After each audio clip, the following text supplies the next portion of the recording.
is going on, y'all? I am Vinnie Potestivo, and you are listening to I Have a Podcast, brought to you by the platform that helps independent creators discover and connect with opportunities that grow their careers, ihaveapodcast.com. Now, if you're someone who's been grappling with how to truly make your latest creative endeavor shine, you're in for a treat, because in today's episode, we're revisiting a conversation that's packed with insights that can help you amplify your message and boost your project's visibility.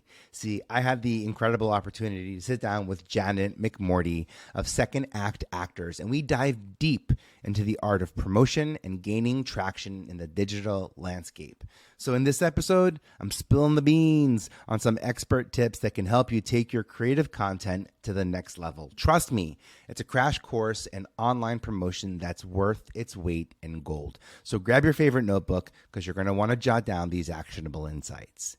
We're talking about the platforms that truly matter, uncovering those hidden red carpet moments in your day-to-day life, and mastering the art of standing out in the noisy digital landscape. Plus, I'm shedding light on the incredible potential of podcasting, a medium in media that has revolutionized what it means to be talented. And here's the fun part. I'm going to invite you to join in on the conversation. Share what you learned from this episode on any social media platform using the hashtag #IHaveAPodcast, especially on LinkedIn. And if you're on LinkedIn, you can join our I Have a Podcast community by going to vpe.tv/IHaveAPodcast. All right, now enough of chit chat here. Let's dive right into this exciting episode from Second Act Actors, hosted by the wonderful Janet McMordie. And together, let's you and I uncover the keys to taking your creative journey to new heights. Hi, everyone. Welcome to another episode of Second Act Actors. I'm your host, Dr. Janet McMordie, and I was and still very much am a medical doctor simultaneously trying to pursue a career in acting. This is another industry episode. My guest this week, I'm so excited for this episode. My guest this week is Vinnie Potestivo. Vinnie was a producer for MTV and casting director. He launched the careers of some of your and very much my favorite MTV reality stars in the 90s and early 2000s, like Lauren Conrad from The Hills, Mandy Moore, Danielle Fishel, TJ Lavin, the list goes on. He produced and helped cast like every MTV reality show that came out during those golden days of MTV. The Osbournes, The Challenge, The Hills, Cribs. Oh my gosh. Unbelievable. So we go into a massive deep dive into the history of his time at MTV, his journey through his time at MTV, and the impact of youth culture on this time. But now he has transitioned to his work now, more marketing and brand development for actors and creatives. He's a podcaster. He helps develop people who want to make podcasts and, their brand as creatives in this new technology, social media age that we're in, which is so different from the age that he was in, right? From the 90s, early 2000s, MySpace reality TV boom, which doesn't really exist anymore. So he's been helpful in helping actors and creatives transition into this new era that we are in. And so again, we do a deep dive into that as well too, about how we as creatives, we as artists and actors can promote ourselves in a exciting, not stressful, beautiful way in this weird and wonderful industry, social media age that we live in. I'm so excited for you to hear this episode. You're going to hear how happy, enthusiastic, generous this man is. I appreciated him taking the time to talk with me. I know he's very, very busy, very popular, but I can see, and I know you will see, why actors and creatives have gravitated towards this man, because he is just an absolute joy to talk to. Please enjoy Vinnie Potestivo.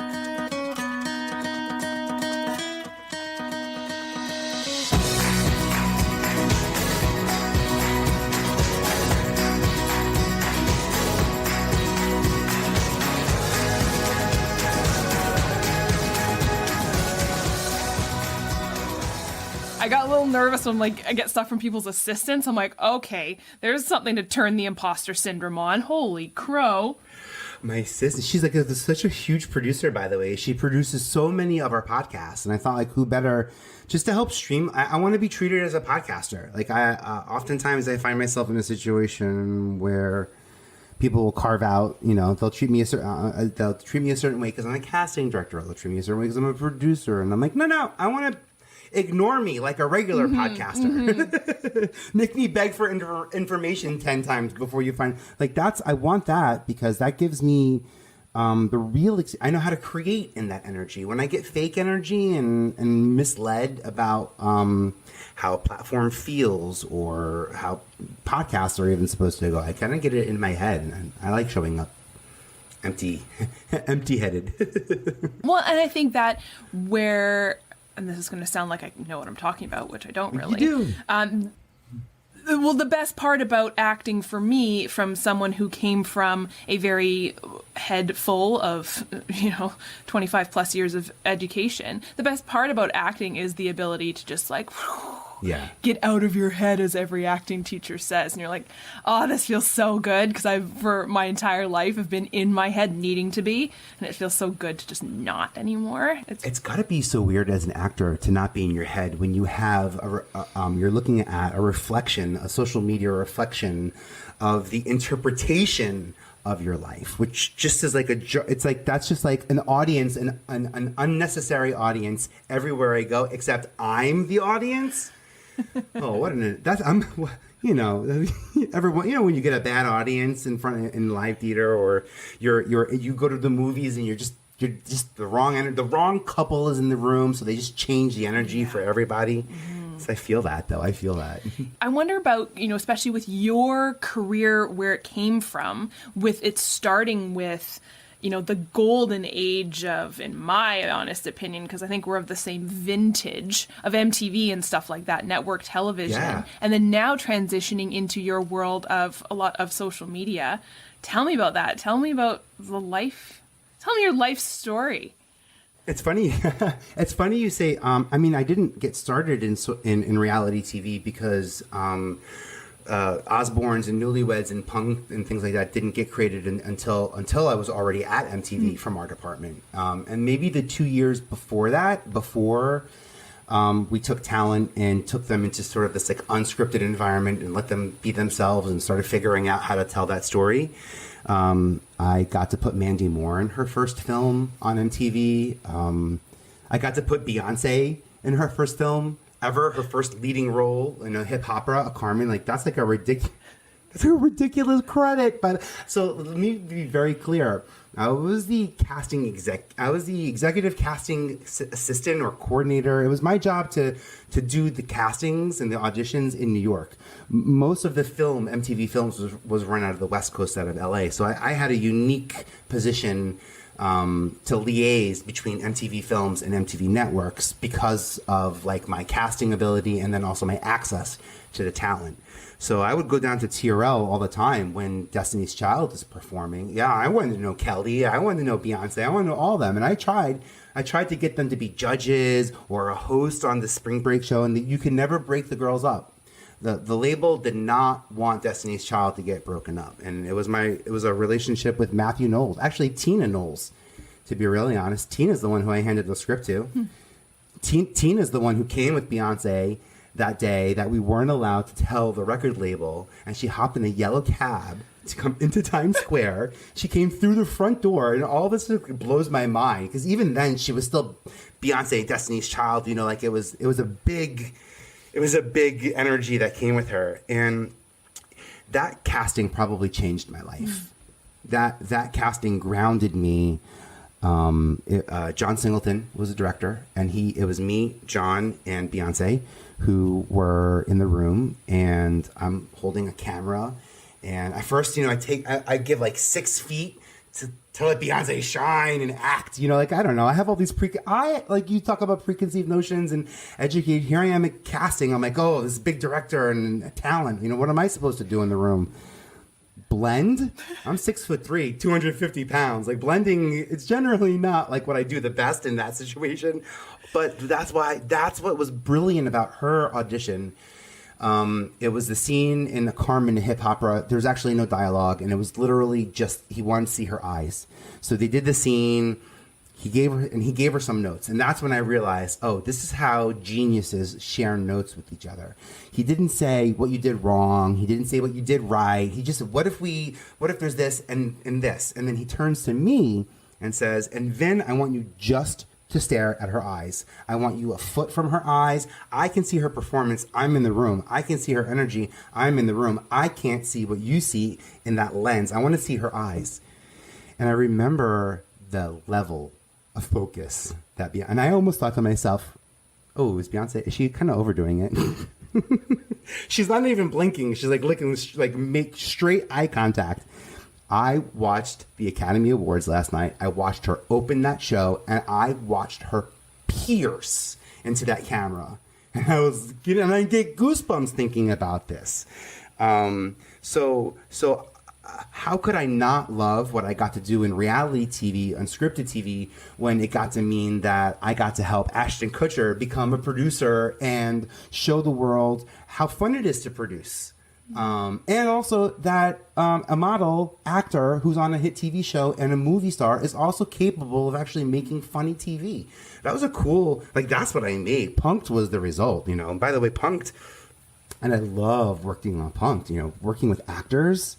You want to know how I got to work with actors? Like in a really cool way, like in a way that stood out in their experiences because MTV in the late 90s, early 2000s, we come up with these interesting sort of ideas. And a lot of the times, empathetically, they were correct.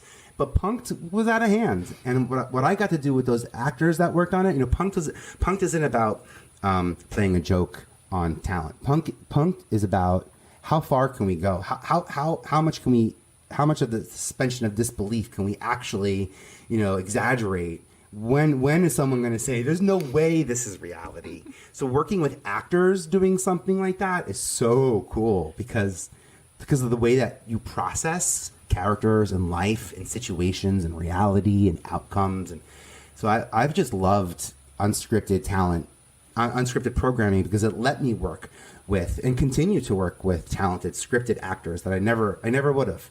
I got to meet Tom Wopat, my childhood, the man of men from Dukes of Hazzard. Like there was not another guy that was on my wall more, but I got to meet him because he was a guest on the Tom Green show as not as working on the film with him, and I got to, and I had such respect, and I wanted to be a film producer. I wanted to be a Broadway producer. I went to Wagner College. I have an arts administration, a business degree in theater management. So I always knew I wanted to be producing. I thought I would have like a Broadway sort of production house. I should not have been, I did not know pop culture music when I got to MTV. Spring breaks were very much me and Christina Milian and Mandy Moore singing Rent in the hotel pools while everyone else is going crazy. Like that was definitely my vibes. But it was really cool. It's really cool to get to create a character version, even like with Jessica Simpson, Jessica wasn't looked at as a serious actor. I don't think she's looked at as a serious actor now either. But Dukes of Hazzard, to bring up, that's my second time bringing up Dukes. It's a weird thing. You talked about vintage TV, so this is what you get when you open Pandora's TV box. But I think about how I got to teach, how I got to be a part of the learning experience for character development. I even read in Rolling Stone that Beyonce created Sasha Fierce, the character, when she is Beyonce that we see on TV. She says that she created that when we were filming Carmen, a hip opera. Like that's so cool to be a part of that process. And then there's the castings, which is like for me the most magical part about acting was getting in a room and pulling out the possibility of an actor and then the challenge of making the producer see that and the challenge of giving those tools to a director. making them think it's their idea, and so that they feel empowered and they know how to utilize what was given to them because it was always theirs all along. And you guys are on a high frequency, and I love that I got to. And where else other than MTV, Times Square, in the late '90s, I got to meet every Broadway actor, all the musicals we used to do, and every. It was just a really cool. It was a really cool opportunity. And then I've been talking a lot. I'm so sorry. I love it. I love it. I was gonna say, and then there's the whole like reality TV actor conversation, discrediting conversation that I survived. We all survived, and I hope we get to talk about that because remember, don't go on reality TV. You'll never be taken as a serious actor. It'll ruin your career.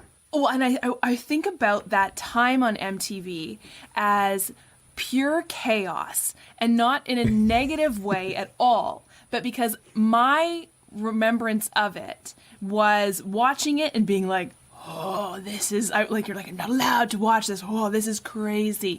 And then I would revisit shows when my life was very structured. Like when I was in medical school and doing my medical training, I would watch some of those shows that I loved, like The Challenge, like Punk'd, like where it was just pure chaos, because this is going to sound horrible, because I liked watching people's lives be chaotic when my life was boring, because I had no drama in my life, and so I needed to create it somehow. So I'd watch the reality shows where there was fake drama created, but I loved it. I loved it. Yeah. Well, the thing about drama on MTV, on those shows that you're talking about, versus the drama that you might have seen 10 years ago on Bravo and the Housewives shows, is youth culture. And I think that before social media, everything sort of felt frantic because we saw it through the single lens of television, which it didn't really fit in. And so when you talk about, going back and looking at the challenge and Wild 'N Out are the two shows my two legacy shows at MTV. They're the two shows that I put TJ Lavin in that spot. And that I knew it was going to go to some type of Olympian or like alt sport athlete. I knew that was the way I wanted to go, also because of their competition schedules and like how sports really works and how that show schedule really works. I got to work with Johnny Mosley and Dave Mira when they hosted that show as well. God rest his soul, Dave. And what's so cool about that show is you're watching teens, you're watching youth culture challenge their mental and physical capacities. And there's hormones involved in that. And there's not a lot of, they're not married, there's no kids, there's no business, so I'm going in the direction of like what's acceptable for me in that realm of chaos and drama from what we did in the challenge and like Real World and some of those shows in the early 2000s versus the energy that was like the 2009 to 2015s maybe say, where cable got pretty sharp so to speak is out. That's a nice way of saying it, I think. Yeah, well, I think so, and correct me if I'm wrong, but social media had to totally change the landscape of reality television, and not just any television, but when, like, if you think about some of the early versions of the MTV shows, there was no social media, and now that's everything. That's everything. Wait, I told Lauren Conrad and Kristen and Steven from Laguna Beach, even before The Hills, I was like, y'all can't go on MySpace. If you go on MySpace and people find out who's dating, if they find out what Lo really did and then how it's not going to be so bueno for us, It's very interesting about gatekeeping that information versus what the community wanted, which was just to be a part of it. Yeah, just to know, again, the high idea of most of our lives are not very dramatic. We are, we live in a country, I live in Canada, where it's not very dramatic, so we need to create the drama. I live in an upper middle class part of the world. Drama and comedy, by the way, right? Like, so drama and comedy, they're both really hard art forms. And I've been in, Run's House, with the Simmons family, that was pretty heavily scripted. There was, like, we would sit down in the living room and there would be sides and the family would read and we'd see what was going to happen and they would go and do it. It wasn't like, I don't want to say real acting, but it wasn't like on a set where there's like, you know, you have to get the book right and everywhere, you know, there's intention. We wrote the intention and the punchlines, because that's not something that people can land on. That's not something people can land on their own. And that's where most people talk about like reality TV being edited in a manipulative situation, and it is. It's manipulating story, without a doubt. Generally speaking, they refer to it as manipulating character, as opposed to where what makes it fun, to why they're manipulating it, and what that sort of payoff piece is. But to get to create characters, to get to sit down and with somebody and see how they are going to play out, and you know, Osborne's had a weird reputation for being staged, but and maybe it was staged, but it definitely wasn't written. You know, we knew if the dog psychic was coming, but it wasn't. But when I think of some of the other shows that, you know, Paul Scheer and Aziz Ansari, like when I think of some of Rob and some of the comedians that I got to work with, Jeffrey Ross, comedy is oof, what a sharp skill set you have to have on that. And that doesn't play well in reality TV unless you have really strong awareness, or really good, you know, of what's funny and what's relevant. Yeah. Mostly what's relevant is what's funny, not the punchline itself. So, yeah. Did you come from like a childhood where you were raised with a lot of TV and film and creativity? How did you grow into where you are today? Oh, cool question. No, we got cable when I was, I think, in like 9th grade. I wasn't allowed to watch Married with Children growing up. The Simpsons were, you know, jokes that sometimes I can talk about, and sometimes I couldn't. I can't tell people at church if I watched The Simpsons because we weren't supposed to, you know. So I certainly had some of those structures growing up. I played a lot of video games. I'm the oldest of 4. Well, growing up, I'm the oldest of 4. Now I'm the oldest of 6, but I'm the oldest cousin in a big Italian family. I just paused there because, like many people over these last 2 years, we did the 23andMe, and I'm not as Italian as I was originally told, but we don't need to go there. So a big Italian family in Staten Island. And I was the producer.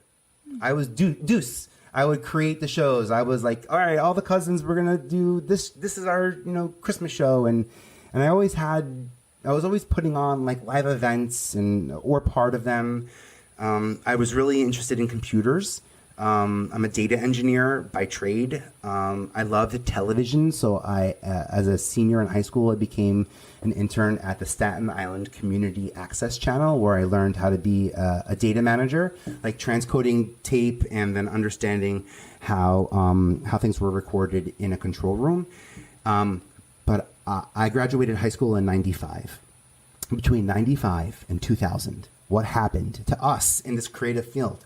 From beta to VHS to DVD to high DVD to micro, you know, it was a tremendous amount of movement that happened in media, and it was my basic understanding of how to wire 2 VCRs together, so I could, because that's how I would edit all my family films. You know, I would shoot like, you know, creative. I would overshoot everything. I would go back home and then I would pause and record on 2 VCRs, and that's how I would edit my movies. And that's literally how I edited reels. That's how VJs became VJs. That's how Ashley Simpson got her show. Like literally just thinking of me sitting on my floor in my office, because like you still. And by the way, I left MTV in 2007. Do you know what else happened in 2007? The iPhone. Like podcasts came out in 2006 is when Apple put the podcast on. It's not called an iPhone. The iPod. I almost forgot about that. And I saw when those are big signs to me.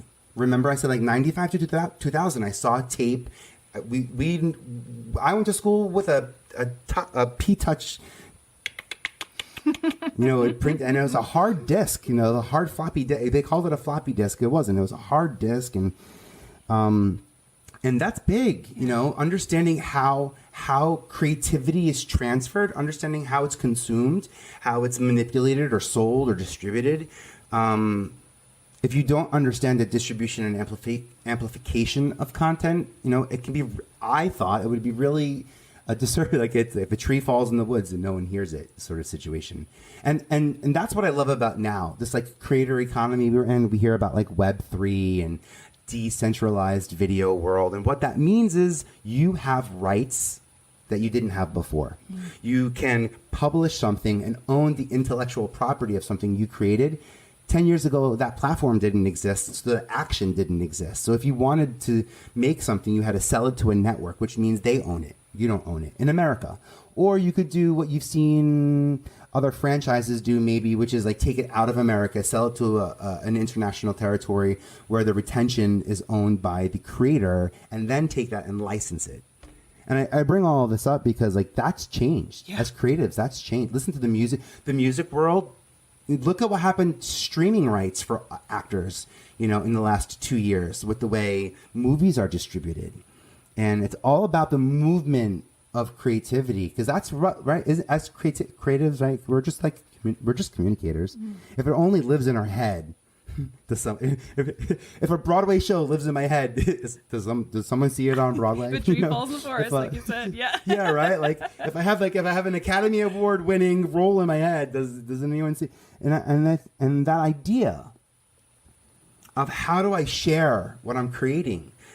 I talked about earlier about a kid, holidays. So I'm always over creative around holidays. We always are, and that doesn't stop, by the way. And I never want it to stop. And I also don't let anyone take that away from me, so I can show up and just be fun in that space as well.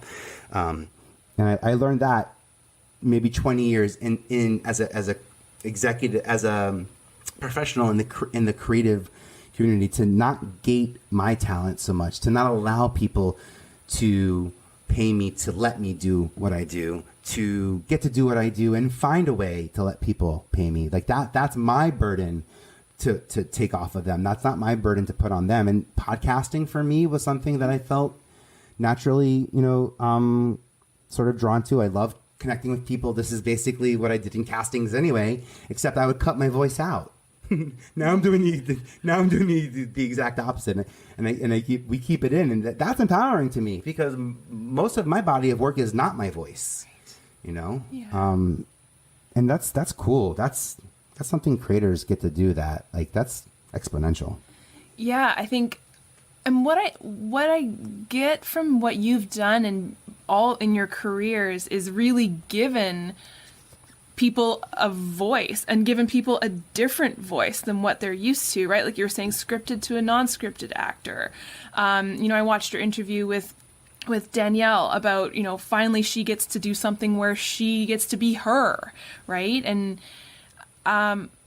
same with like what you're doing now with promoting creatives and podcasting. I think I don't really have a question. It's more of like a statement of like, hurrah. I'm feeling you on that. No, and you're doing the same, right? Yeah, but I think what's interesting and what I want to pick your brain about from someone who's kind of newly into doing this, as I'm calling a passion project, but the promotion of yourself is a really difficult thing to swallow because we don't really learn it. And I think when you are a scripted actor, there's a separation of yourself and the character. But now, as you're saying, like unscripted acting or podcasting yourself, you are now the product. You are now trying to promote you. And that's really, really difficult when you haven't been taught how to do it properly or well. Do you have any advice for anyone after this long tirade of mine? Yes, brilliant. Can I give you 7? I'll give you 7. I'm fully ready for this question. This is a brilliant question. 1, awards. Let me tell you how you win awards. You apply. There's no one walking around handing out Academy Awards and Oscars and Grammys. You get a podcast award and you get an Emmy. And that's not how it works. You pay a fee. You find an episode. You submit it. You have to usually pay for the Academy Awards. You pay to be in the Academy, and then you also pay for the potential nomination, and you pay an additional fee for every producer attached to that nomination. If you win an Emmy, for example, you don't pay for the award. The Academy gives you the award, and it's actually owned by the Academy. But there are other awards that are out there: W3, Communicator Awards, Telly Awards. Maybe you're a creative marketer. There are marketing awards like the Stackies. There are ways to get notoriety. And I think that's important. I think that awards are important. We just, awards are important. One, because we like working with award-winning actors and talent. So if I'm going to hire somebody as a network executive, I often will go to a podcast awards or a content awards and work back, because I want to see who's making great content. And that's one of the ways that I can figure out, who's going to rise. The cream rises to the top, so the thing is, whatever that means. Awards, though, right? How about this? It's your right to be able to apply for awards. Most actors don't apply for Academy Awards themselves. Most actors have the studio or the production company will actually pick which actors from that movie will go up for feature role, non-feature role, and it's a very political process, right? Because it's all about winning. It's money and it's winning. And some of the coolest stories are the ones where you hear about the actors or the actresses stepping out of line, quote unquote, because they didn't do what the production company wanted to do, but they did what was best for them, and they put themselves up for it. And I can't think of her name. She's the really strong knight. Gwendolyn Christie. Yeah, right? Yep, I remember do you know the story? Oh, yes. Isn't that powerful? It's powerful. Yes. We got goosebumps. Because you should. She knew she deserved. She knew she could have got nominated, and she did get nominated. And she knew in her gut that her performance, it's right where she needed to be. And sometimes, and I want to say this respectfully to production company owners and film houses and distributors who like to control all that. We're not in that day and age anymore. You don't get to control every single aspect of it. But I think it's the actor, it's the creator, the director, the editor, whoever it is that creative, to work in compliance, right, with them, but get them there. So I'm not saying go against your directors and your executive producers, but I am saying don't not do what's best for you, because I've seen that work. For too many people, I've seen it work. I've seen too many times people come to the audition. They say, "No, I didn't get it invited, but here I am." And I promise you, those are generally speaking. I love those. I love that. Are you kidding? Oh, someone who's going to fight for a role. Because I go back to the producer and I say, "Look at how they showed up. Look at how they showed up for them. Look at how they showed up for this character and this role. And this is not even pay. There's not even an idea of audience. They have no clue who the co-star is. That they're this powerful about showing up to race. So awards are important. Also, credits are really important.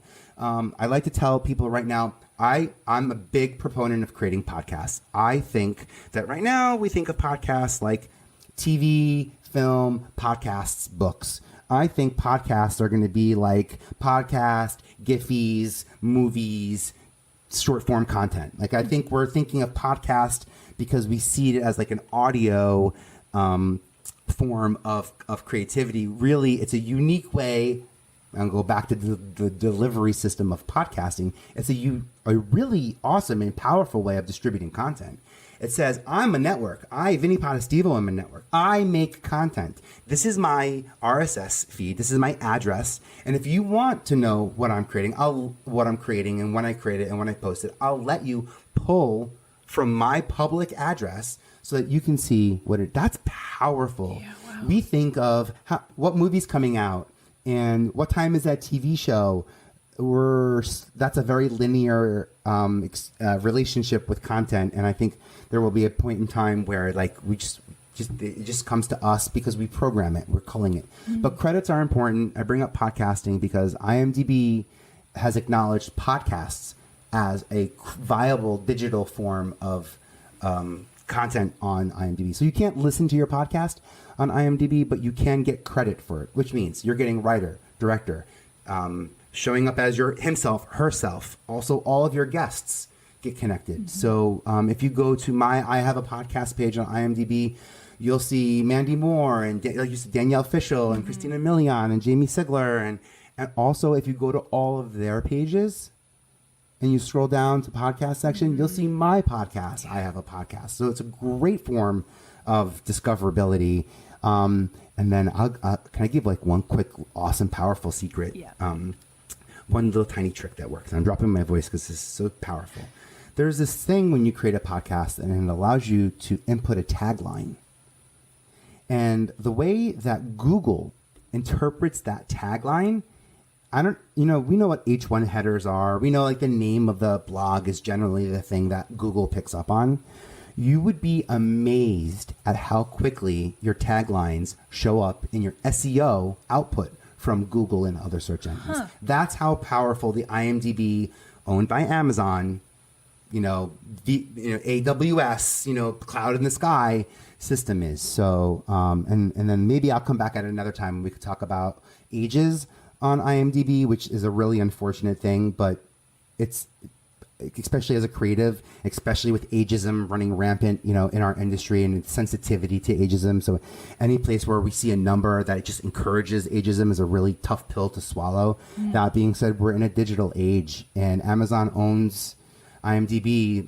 We as actors, as creatives, we don't get to control that number anymore because there's a demand for authenticity. Amazon's a publicly traded company. It's information we gave them, we validated it, and they've triple validated it from all the other. It's not going to come down. So how we defeat and battle ageism together in this digital age is something to bring up. But again, credit, show up, be in there, and I'll make these. I'll speed it up a little bit. Discovery. So this is where like your bio matters, your profiles matter on social media. I just cast a 30-second spot that ran twice in the Oscars. Just recently. It was focusing on the men and women who were in the industry who got a booster from Pfizer and they returned back to work. I cast the entire episode from IMDb credits. Literally, and I had a week to do it. And I'll tell you how I picked people. You want to know?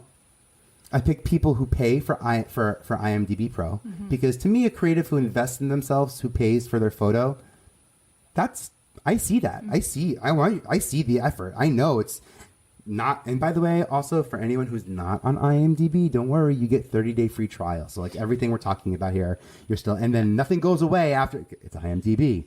Nothing goes away after your free trial goes away. They got that info for life. But you could upload photos and videos and like, just think of all the things that you can be putting into Amazon and letting Amazon tell Google for you. So that's big for discovery. Also red carpet moments, the red carpet exists because press wants to know the intersection of now and celebrity. And whatever's happening in the world at that red carpet, we know people will be there. There's an accountability. We know where you are. We know who you are. And we know we'll be able to talk to you about what we want to talk. What the answer is going to be, we don't know.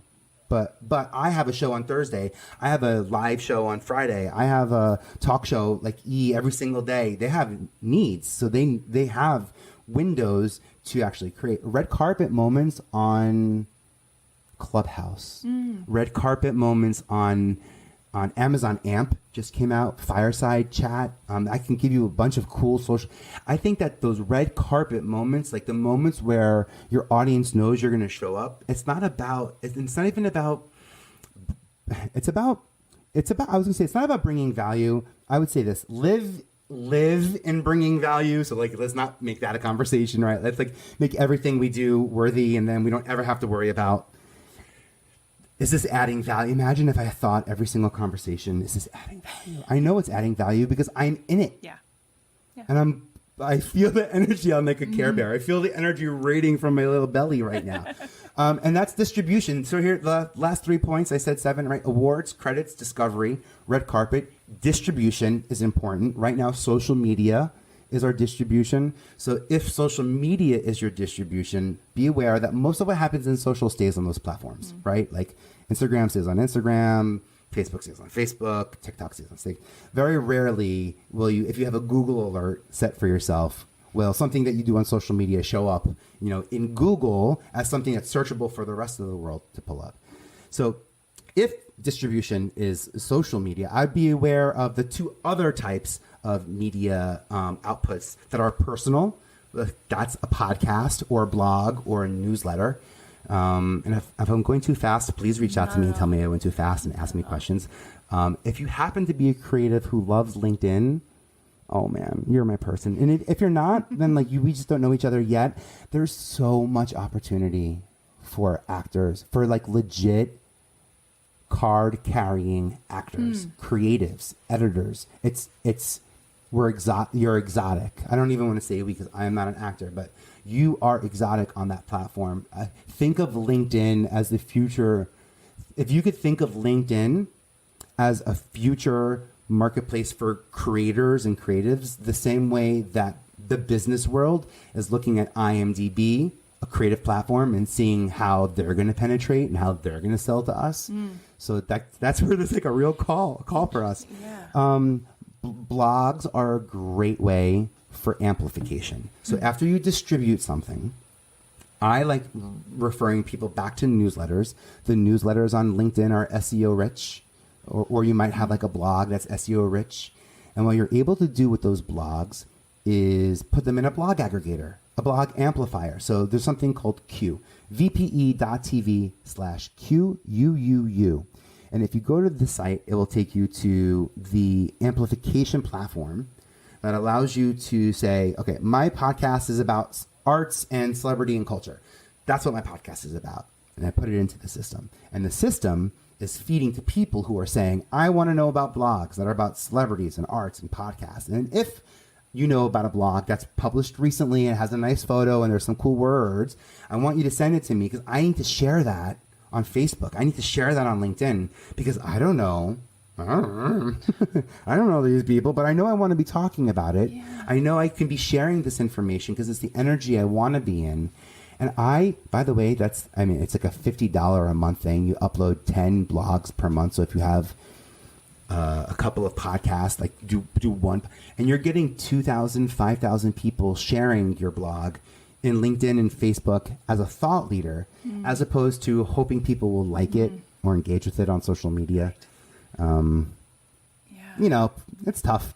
The like thing is tough on social media. Yeah. Imagine if there was like a like button in the theater. Oh my God. How sad would that be? All these things that you're talking about, I think actors in general, I'm sure there are ones who are great at it, but I think we suck at all of those things.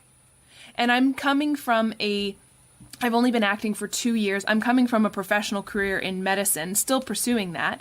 So I think, and I don't mean this to sound toot my own horn, but I think I'm coming at a lot of these things with a bit higher of an understanding just because of the professional being a doctor. Sorry, that's just Journey. like part of Yeah. it was that networking, distribution, stuff like that.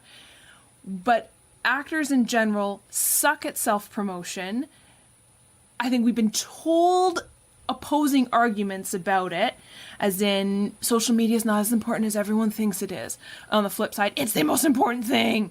Oh, let your art do the talking. But how are you supposed to let that happen when nobody can find you? So why do creatives suck at this so much, and how do we fix it? Yeah, I love it. Acknowledge it. Yeah. Know that we're not in it alone. That we all feel that way. You start, by the way, learn that don't try to be like, I would never want to shoot a movie where I'm like the lead actor or something like that tomorrow. There's no way I'm prepared for that. Right. I would not succeed. Would I show up and do it and try my best? Yeah, but will my eye contact be wrong, or I don't know, all the weird things that I know, hitting the mark, I speak over everybody, and I breathe, all the things, you know. I'm not ready to win an Academy Award yet. Don't give me my Academy Award. I don't want my Academy Award opportunity yet, by the way. I'm working towards it. And I think that maybe that's a way to address what you're talking about. There are new tools every single year that are just new tools. I think now we have access to tools that we did not have access to before. If we wanted to edit, we'd have to go to an editing bay. If we wanted to shoot, we needed to get like a $10,000 camera. And then who's going to see it? So we got to rent a film, a theater to show it in, or how do you sell content? Now we have iPhones and screens and social media, and that's changed. And knowing that 18-year-olds, 8-year-olds, and 80-year-olds are all going to be given the same tool for the first time this year, let that give you enough grace and space to be creative. Also, collaboration is a wonderful thing now. We all have a little bit of talent. It used to take like a lot of talent to do something, but like if I can do this, then you can do that, and maybe we could find someone else who can do music, and maybe we know someone else who can do this, the scheduling, and I can book the talent, and we all have like our thing that makes us special, and getting to use that thing that makes us special. I like that in collaborative environments where there's no sales involved. I'm not looking to sell that project. I'm looking to use that gift that I'm not getting paid for. So to be honest, I started podcasting because I miss being a talent executive. I miss being the call at the network that says, who should we cast for this show? We have one day. I still get those phone calls, by the way, from the networks, and sometimes I'll work on the projects, and sometimes I miss the strategic part of knowing who the right person is, and knowing the right opportunity exists, and then like a bad match, and then what that does for the rest of that conversation, for the rest of those types of chefs, or that type of cooking show, or that type of housewife, whatever it is that ruins it for that category, because we like to make decisions based on the information that we have now, and the information we have now is nowhere close to the grasp of impact that creatives have. And I miss that. And it was in my podcast that I worked with Mandy Moore when she was 15, 14, 15. I know she turned 16, I think, like the first year I met her. I remember her sweet 16. And she was one of the first interviews that I had in my podcast, because I just went back to all my friends that I was very comfortable talking to. I didn't talk to any celebrities that I didn't know, because that would make me nervous, because then that would feel performative. I only talked to people I knew because like I know everyone would be listening to them and not me. So I felt very comfortable. Yep. And with Mandy Moore, it was cool to talk about I first off, from my perspective, I was the guy at MTV with her everywhere. I was her older brother, best friend, guardian. It was me at spring break holding up a towel so no one could see. I was very protective brother, but not overprotective. She's a strong woman, and she's taught me so much. But we were talking about creative decisions, and making and producing came up, and then directing came up. And she was like, I haven't directed yet. I was like, well, it's the last season of This Is Us. It feels like they like when you guys direct. It feels like there's an ensemble. It feels like it's not season one and there's trust. And it feels like maybe you should do that. We laughed about it, and then she brought it up again at the end of the conversation. Like, yeah, you saw it in her eyes. And then just last week, she directed the episode that aired just last week, and it's like, the goosebumps are back. So just to inspire creatives, to give them new tools. Yeah. So all you creators and editors out there, I sound like Carol Baskin. Hey, all you. Hey, all you creators and editors out there. Thank you for creating and being a part of it. And without the audience, there would be no show. And without the show, there'd be no audience. And we need, that reciprocity on both sides creatively. So create. And by the way, and know that even the biggest filmmakers are using new tools now. They're the ones that are creating new tools. Yeah. So talk about using tools that, Spielberg redefined how audio works in theater. No one did it better than him. He just did it differently than everybody else. And I like that kind of growth. I like that sort of nonlinear, sort of circular. I don't know. I think of the universe, and it's round, and people always say, like, how far ahead do I have to pay it forward? And I'm like, till it gets you in the back. It comes around. Yeah, just keep going, man. I know it does. Yeah. I am, because it's happened to me. But I've met a lot of people in castings. This is not nice to say. Well, it's sad.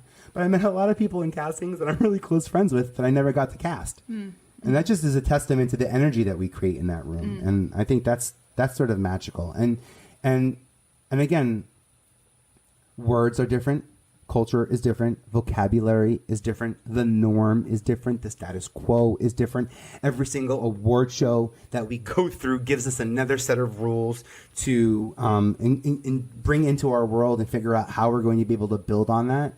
And there's nothing that happened last year that can happen this year. And there's nothing that happened last year that would happen the same way that it did now. So I'm saying that to remove any form of insecurity, any doubt of performance, and just create. And by the way, if it's bad, then don't post it.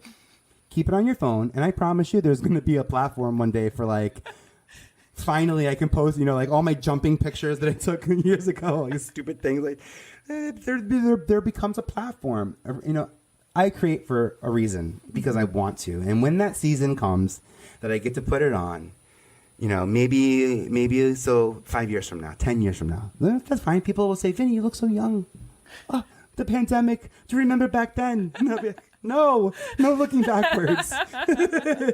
We'll create forwards. But I'm excited. And podcasting again. I want to inspire people to create podcasts. Podcasts are TV pilots. They're free TV pilots. They're movie pilots. They're punchline. They're skits. They become membership clubs. They become speaking tours. There's just so much that you can create with audio that is rewarding. With video, it gets a little tricky. There's lighting involved, and there's all the other performance of the visual aspect that you have to be pleasing. With audio, you remove all of that, and there's, I think, a greater room for impression. It's like audio is, I don't know, which is cooking or baking. Is baking the one where you have to be really precise? Oh yeah. And cooking, So baking, So I would be a better cook. Is that what that means? Like, I'm good at, we got carrots, throw it in. Yeah, We'll see yeah. Baking Go is away from the not script. one extra. Unscripted. Yeah. That's me. And I'm generous on LinkedIn about finding jobs and opportunities for people to stay in the creative arts, because the number one reason why people leave is failure and disappointment. Yeah. And they have jobs, and they have families, and they have houses to pay for, and they have responsibilities to pay for. And creative is not something that happens overnight. Yeah. This is not developing. TV show takes months. Developing a scripted TV show might take years, and then the network goes away, or the production executive changes. They sell their production company, or the president changes, and the national tone is different, and then what was once appropriate on television is no longer appropriate on television, because that's not how we should be talking to people. Yeah. Well, I think, and that's kind of a wonderful thing about that. Well, yeah, and I think you've been so much since the beginning, really kind of that one step ahead, or just not one step ahead, but just seeing how trends have changed and kind of knowing that, and from you were talking about at the beginning, all the different technology you were working with as a kid that got to where you are now, right? And I think also what you do is you really kind of redefine what talent is for people. Because I think a lot of, you've kind of flipped that definition for, I think, a lot of people in your life from my very, well, I think we streamline, we used to, back in the day before there was so much to be talented at. We always were talented, but it was no, you must be actor, you must be director, you must be producer. Where you saw, I think, the ability for people to do lots of things. The world also changed to allow us to do lots of things, but I think you were kind of ahead of that and really kind of encouraging for what it looks like a lot of people, a lot of influential people who I bet credit you for that. And the weird thing about us creatives, and here's where I'll stop, because I haven't said this out loud yet, but I really do feel this way. It's unfortunate that we have to explain to people how to work with us. It's unfortunate. It's actually sometimes if there's shame in explaining how to hire me or how to work with me, or sometimes there's a discomfort because do you not understand me? Do you not know? No, just know that we are beautiful, exotic people. Our parents didn't get us. Our siblings still don't get us. You would think strangers are going to know how to do business with us. So for us as creatives, being careful what we share, not holding back on information, but not telling someone every single pink color that was used in this frame of art the first time you're explaining it, so that it can be theirs, so that it can become theirs. This idea of creating B2B, peer-to-peer, person-to-person, it's different than when we create it, lock it in on video, and put it out there. And then in the between is the audio place where there's live streaming audio too. So, but play with these audiences, and the best thing about all these places is that no one needs to know who you are. No one. By the way, also between you and I see this about, no one cares either. So that's you're also so that. Right. You're so right. This is the weird part. I hate saying that. It's so mean, but no, it's you realize not. no one cares. It's really, it's a relief. it Is should it good? be a It's relief, true. right? Like, because we think so much about, oh my God, they didn't like me, everyone hates me. No, literally no You're one like, is cares. it my monologue? Yeah. Is it my monologue? No, it's not. It's dinner plans Yeah. after this with the ex. That's what they're thinking about.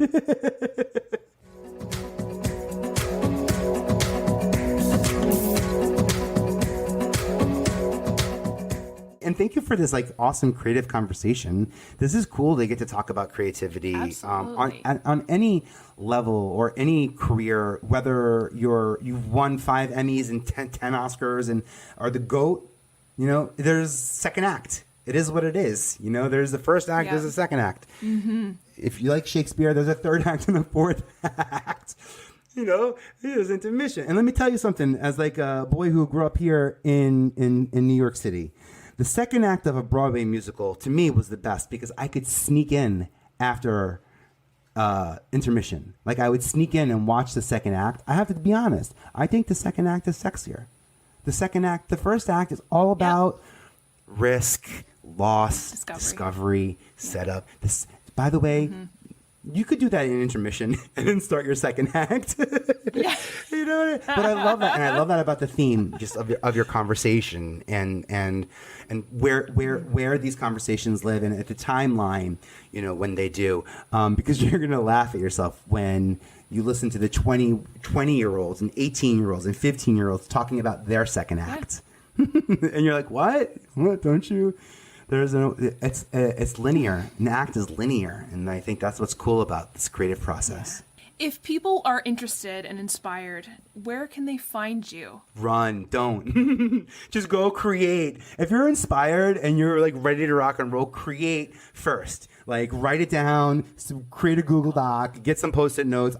Reach out and say hi. I'm me, Vinnie Potestivo, on like all social media. VPE.tv is my website. I'm launching in April a Creator Accelerator, a free program for creators that I'm offering guidance for how I use certain pieces of software and technology to help me be creatively successful. So I'm excited to launch that. If you're looking to create a podcast, I run the Verified Podcast Exchange, and I help people either create their podcast, come up with an SOP, like a standard operating procedure that will allow you to be sort of like uniquely yourself, or we can do the services for you, and then we win awards. And I apply for awards and we win them, and it's fun and it's awesome uploading. I like updating IMDb pages with credits and awards and seeing it in my Google alerts. I just love seeing the stars shine around me. I work really hard to stay surrounded by the people that I'm surrounded by, and there's no way I could do that if I gated the access that I have to opportunity. There's no way I would ever do that. I really appreciate what you've been saying because I think so much of this is overwhelming and it feels like it's secretive. Because like all these words and acronyms and ways to feed the algorithm monster and everything like that. But I appreciate what you're doing to kind of like lift the veil or like go behind the man who's the Wizard of Oz behind the curtain. Because I think nobody's doing that, honestly. And I don't know if it's people trying to keep it secretive or people just don't understand it. But I appreciate what you're saying and what you're teaching everyone. Oh, I love that. It's hard. It's hard and it's overwhelming and it's discouraging for people. I think that's why there's such a high atrophy rate and people dropping out of all of this, and which is sad because it kills your creativity. It kills creativity. It kills the industry. Yeah. When you leave, you're gonna get me. I'm not really gonna, like you see in my eyes, like right now. I'm really just, like you leave, you don't come back. Yeah. You go have a family. You tell yourself something that why it didn't work. You say that I chose a family over this. Well, okay, I didn't think I was gonna say this part, but like, I'm a 44-year-old gay man. So like when I was 20, I had to make a conscious decision if I was gonna have a family or if I was gonna be socially gay, not even professionally gay. Like I had to make a conscious decision to a lifestyle back then when marriage wasn't even in the realm of possibilities. Having a child wasn't even in the realm of possibilities. And I'm happy to say that I'm on my way to having a family, and I'm happy to say that I'm definitely getting the life that I wanted, and that I always knew was capable. But I don't let other people's version of reality dictate mine. And that's what reality TV became, was reality TV for me. Reality TV, if we talk about time, we talk about linearity. Reality TV is in the middle. It's not now, it's not in the future. It's somewhere in the middle is reality TV. We're doing things on camera that we want to be seen for, that we wouldn't have done if the camera wasn't there, but this is changing our life. So there's like, right. and I'm in that spot right now professionally, as I have like one foot kind of in front of the mic and one foot still behind the camera, and I'm figuring out like I'm like in this like little in between space. I hope I stay here forever. I've never been more liberated being a creative. I've never felt freer, and also have the ability to put my own constructs on me. And I'm disciplined to do that too. So like that, you know what discipline means in creativity means, like you spent money and you'll learn not to spend money again. So like, and I've spent corporate money and I've spent my own money too. I'm very sensitive about success. You don't realize how easy, it's like that scene in Labyrinth when Jennifer Connelly, she's about to go into the little worm is like, don't go that way. She's going that way. She's going straight to the castle. And you're like, what? But we would have never got the whole story. But like, wasn't that the goal? Success is so close to you, but you're so focused on the box office, what your manager wants, or what your literary agent wants, or your voiceover agent wants, or your TV agent wants, what they all want, so that they can be making money in their categories of business that they're responsible for, because they're not responsible for making you money.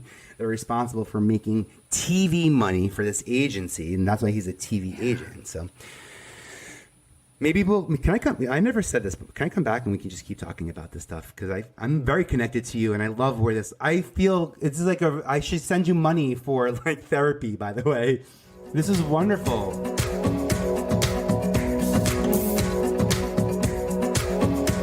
Thank you, everyone, for tuning in, and thank you, Vinnie, for being my guest this week. Thank you for taking the time out of your very busy schedule to chat with me. I loved every second of our conversation. I was on a high for weeks afterwards. I want whatever he's having with all the excitement, generosity, and joy that he brings to this industry, that he has been bringing to this industry for decades now. Oh, I appreciate you. Thank you so much. I hope you will all tune in next week for another episode of Second Act Actors. Second Act Actors is produced and edited by me, Janet McMordie. Theme music by Guillaume. Additional sound editing by David Studio. Additional video editing by Jackie Wadoer. Show notes written by Sarah Hopkinson. I record using Riverside FM. If you're interested in developing an interview-based webcast like mine, I highly recommend this platform. Shoot me an email and I'll direct you to the wonderful folks there. If you or someone you know is interested in being a guest, email me at secondactactors@gmail.com. Don't forget to like, subscribe, and share with your friends. My love language is words of affirmation, so compliments, constructive criticism, and feedback are always welcome and encouraged. Negative Nancys, Judgy McJudgersons, or Debbie Downers, unless you're Rachel Dratch, regarding me or my guests are not welcome. It takes serious courage to share your story with the world, so if you're tempted to negatively comment about someone else's story, please ask your therapist why you're such a garbage person. Save the drama for the stage. On that happy note, I hope you'll tune in next week for another episode of Second Act Actors. Bye!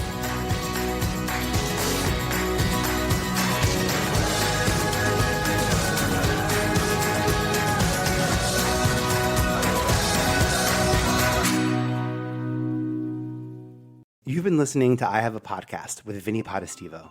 If you like what you heard and you want to hear more, please find us at ihaveapodcast.com or wherever you get your podcasts. Thanks a lot for listening, and we'll see you next week.